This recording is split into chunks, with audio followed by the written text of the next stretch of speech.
Danas ću vam predstaviti vrlo efikasnu tehniku učenja. Pouzdano znam da su se mnogi od vas sa njom već sreli, a isto tako praksa je pokazala da se ne upotrebljava onoliko koliko bi mogla.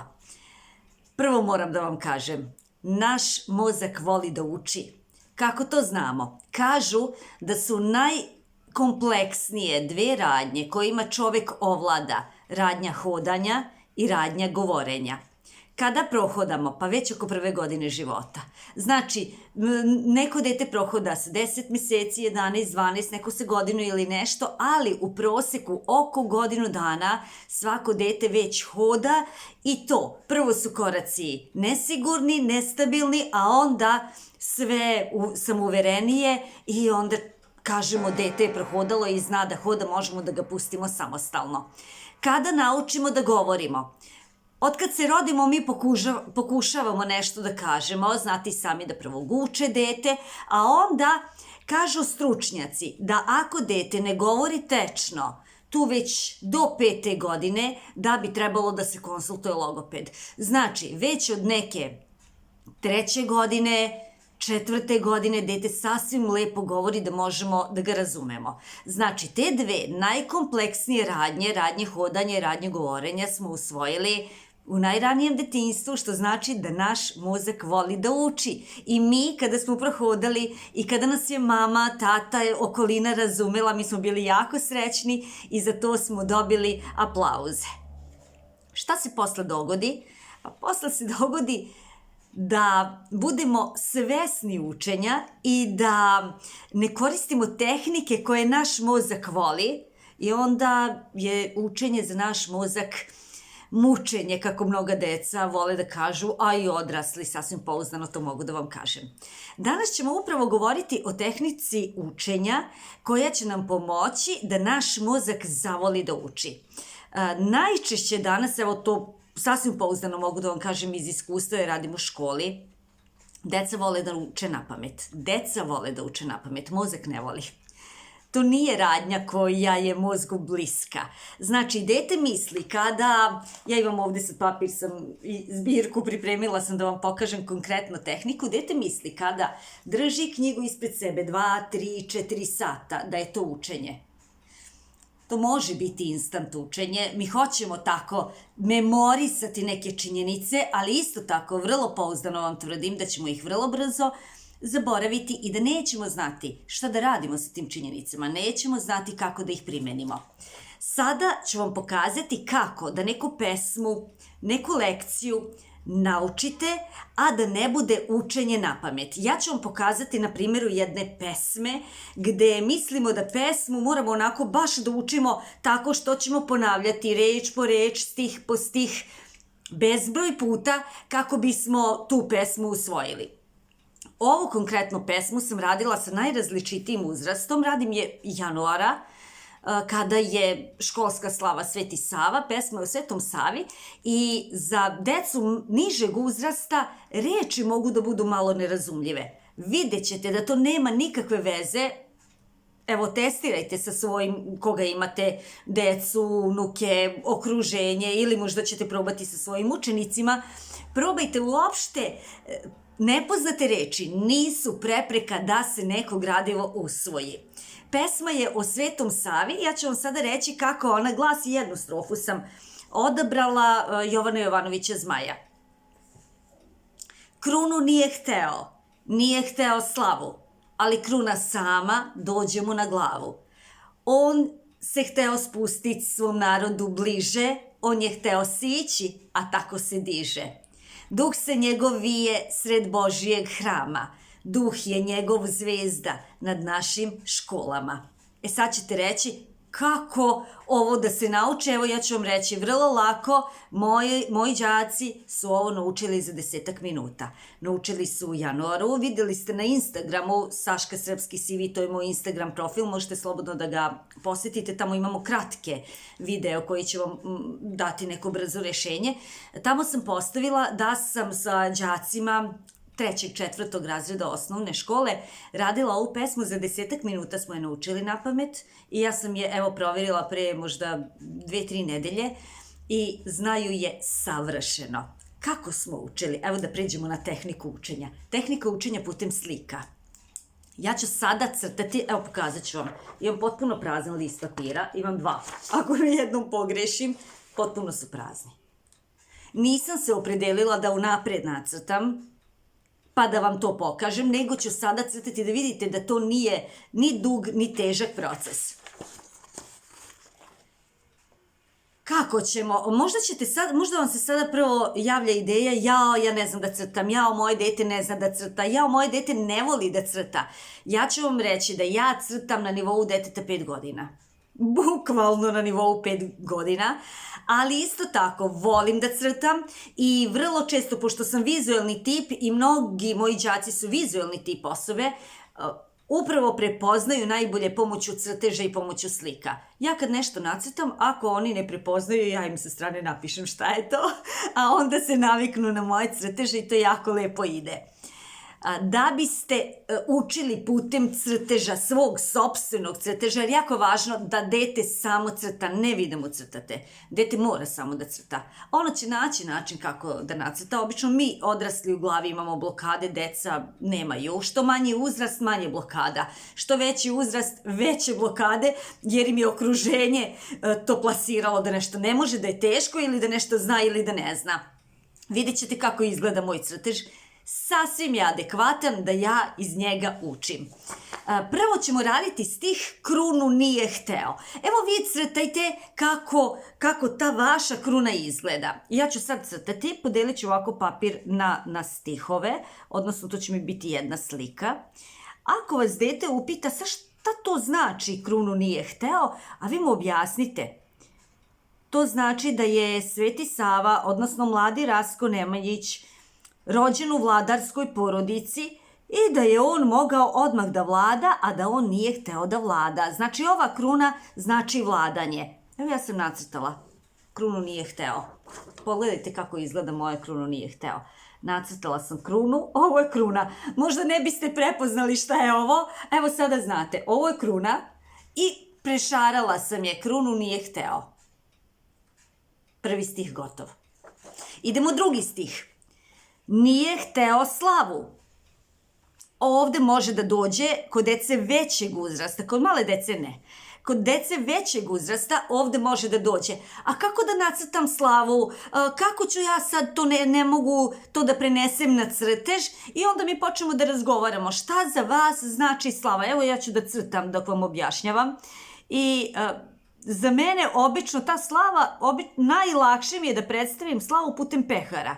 Neki pehar, jel tako kad uradimo nešto dobro, obično pošto nam je sport sada, svi pratimo bar nešto iz sporta, pa obično nam je pehar, taj neki sinonim, evo ja ću ovako staviti prvo mesto, obično nam je pehar sinonim za slavu, za uspeh, nekoj deci nije. Zamislite kako su mi jedno dete nacrtalo onako, kako ga podižu. Divno je nacrtalo kao čoveka u ležećem položaju i ruke ispod kako ga dižu. To je slava. Jedno dete je nacrtalo ovako. Ovo može lepo da se nacrta kao što ima na tim kad pišemo poruke. Aplauz, to je slava. Neko dete je nacrtalo, zamislite kako se oni sete i kako oni nemaju blokade i nemaju prepreke. Neko dete je nacrtalo sveću. Jer njega je slava asocirala na kućnu slavu u vezi sa svetiteljem. Meni je asocijacija pehar. Evo šta meni znači slava. Krunu nije hteo, sad ovo, moram da kažem, nije hteo slavu. Evo odmah će biti nije hteo slavu. Krunu nije hteo. Nije hteo slavu. Ali kruna sama dođe mu na glavu. Idemo. Crtajte slobodno sa mnom. Crtajte slobodno sa mnom, vidjet ćete da je lako, zato što objašnjavam usput. Ali kruna sama dođe mu na glavu. Čak i ako neke brkove nacrtamo. Jao Bože, na šta ovo moje liči. Ali vrlo efikasno. Evo ga. Krunu nije hteo slavu. ali kruna sama dođe mu na glavu. On je hteo sići svom narodu bliže. Ajmo sljedeći stih. On je hteo sići svom narodu bliže. Sad razmišljajte koje su vaše asocijacije za silazak. On je hteo sići svom narodu bliže. Ovdje je bilo najraznoraznijih rješenja i sva su bila dobra. Svako rješenje je dobro, ono koje će vam pomoći da zapamtite. Evo šta za mene znači on je hteo sići svom narodu bliže. Stavila sam kao da se on nalazi na nekoj visini pošto je hteo da siđe i za mene prva asocijacija na silazak su stepenice i ovdje narod, znači mnogo glava. On je hteo sići svom narodu bliže, samo još da tu putanju označim. On je hteo sići svom narodu bliže. Pogledajte, sada sam označila putanju da je hteo sići bliže svom narodu. On se hteo spustit, a tako se diže. Sad ćete se potpuno iznenaditi ako se zapitate kako sad to da predstavim. Sad ćete vidjeti kako sam ja predstavila. On se hteo spustit, a tako se diže. On se hteo spustit, a tako se diže. Najjednostavnije moguće, ne opterećujte se onim što možda ne znate, nađite najefikasnije rješenja. Pustite vaš mozak da nađe rješenje, on će ga naći. Idemo. Krunu nije hteo slavu, ali kruna sama dođe mu na glavu. On se hteo spustiti svom narodu bliže. On je hteo sići svom narodu bliže. On se hteo spustiti, a tako se diže. Sad imamo, duh se njegov vije sred Božijeg hrama. Ja ću sad malčice će mi duže trebati da ovo nacrtam.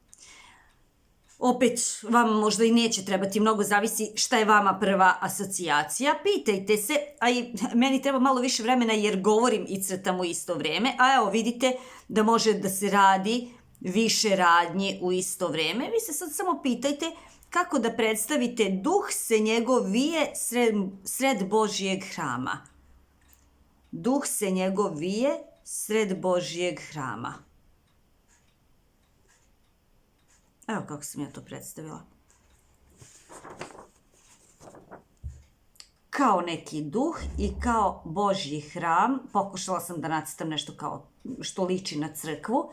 Duh se njegov vije i nacrtala sam ovako. Vidite da sam pokušala te oblike nepravilne da bi bilo duh se njegov vije. Ako vas dete pita, a šta znači vije, objasnite mu da je to prolazi, njiše, leluja, kako god. On vije tu je, sred Božijeg hrama. Duh se njegov vije sred Božijeg hrama.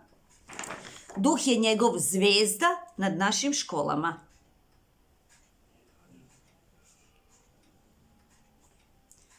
Duh je njegov zvezda nad našim školama. Sad ćemo i to predstaviti. Vi razmišljajte kako biste vi to predstavili. Duh je njegov zvezda nad našim školama. Ja sam još malo pri kraju. Duh je njegov zvezda nad našim školama. Gotovo. Sad ću vam pokazati. Ovo je i manje od 10 minuta.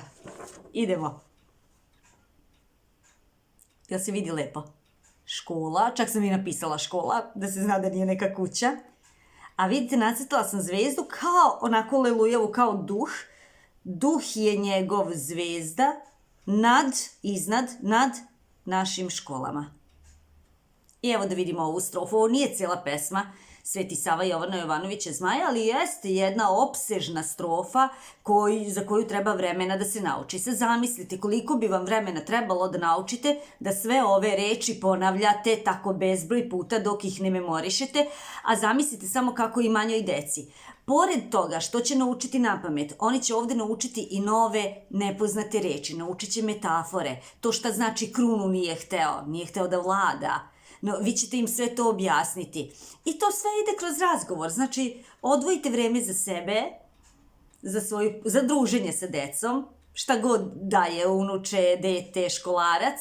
Odvojite vreme i uče stilske figure, a ni ne znaju da ih učete. Posle će im biti lako da saznaju šta je metafora. Uče stilske figure, uče nepoznate reči i nauče pesmu usput napamet. Ajde da vidimo kako smo naučili. Krunu nije hteo slavu, ali kruna sama dođe mu na glavu. On je hteo sići svom narodu bliže, on se hteo spustit, a tako se diže. Duh se njegov vije sred Božijeg hrama, duh je njegov zvezda nad našim školama. Bravo! Evo, ja ću vam dati zadatak da ovo provežbate sa decom. Videli ste i konkretan primer. Rekla sam vam šta mogu da budu zamke i cake. Možete da pomislite, ja ne znam da crtam sam. Evo, slobodno možete pokažete posle. I slobodno vi koristite, ovaj video će vam ostati, slobodno koristite da vi dobijete neku asocijaciju, samo nemojte sugerisati detetu kako da nacrta. Ono će to samo znati. Razgovarajte šta za tebe znači slava, kako bismo to mogli da pokažemo. Ili možete kažete, evo, meni je slava pehara, šta je tebi? Ne da i on nacrta pehar. Ako si on opredeli za pehar, u redu je. Njegov neće biti ovakav, bit će neki drugčiji. I to je u redu. Ali ga pustite da on sam odabere i da on sam smisli. To je sve učenje. Ja ću vam u opisu ovog videa ostaviti jednu pesmu koju možete posle isto da vežbate. Eto, kad god ne znate kako biste se zabavili sa svojom decom, evo, uradite tehniku učenja i jako bi mi bilo drago kada biste mi poslali povratnu informaciju, da mi kažete koliko vam je ovaj snimak bio koristan. Ja ću vam sa jednu kratku pesmu, baš me zanima vaše rešenje, u opisu će biti napisana strofa. Kaže, deca jako vole ovu pesmu, bilo koji uzrast. Znači, mogu da rade i deca starijeg školskog uzrasta, uopšte nije važno. Važna je tehnika i važna je poenta. Pesma se zove Restorani za ptice. Svaku mrvu hleba koja ti ne treba, daj vrapcu na grani, gladnog ga nahrani, da na svakoj grani budu restorani. Evo, ja vam želim uspešno učenje, da ovladate ovom tehnikom. Moram samo još da vam kažem za kraj da ova tehnika ne mora da se uči i primenjuje samo kada učite pesme na pamet. Ja je primenjujem kada radimo, na primjer, istoriju jezika. Ćirilo i Metodije, pa imamo posle Svetog Savu, pa imamo Vuka Karadžića. Mi ovako crtamo strip. Znači, bukvalno najvažnije godine mi pravimo strip. I po tom stripu, po slikama pričamo lekciju. Lekciju iz istorije, lekciju iz biologije, lekciju iz geografije. Koju god lekciju hoćete, slobodno možete ovim putem. Nemojte samo da zaboravite na ovu tehniku. Vrlo je efikasna, vrlo je jednostavna. Vidite produkt svog rada, jer to je jako važno, to moram da vam kažem. Kada primenjujete ovu tehniku, vidite produkt svog rada. Kad samo pamtite, čitate 10 puta, 50 puta istu rečenicu, vi ne vidite produkt svog rada. Ovo vam ostane i ovo samo zvirneš, podsjetiš se i eto ga. Ja vam želim srećno učenje, a vi mi dajte povratnu informaciju da li sam jasno i detaljno predstavila tehniku učenja putem slika. Do sledećeg snimka, pozdravljam vas!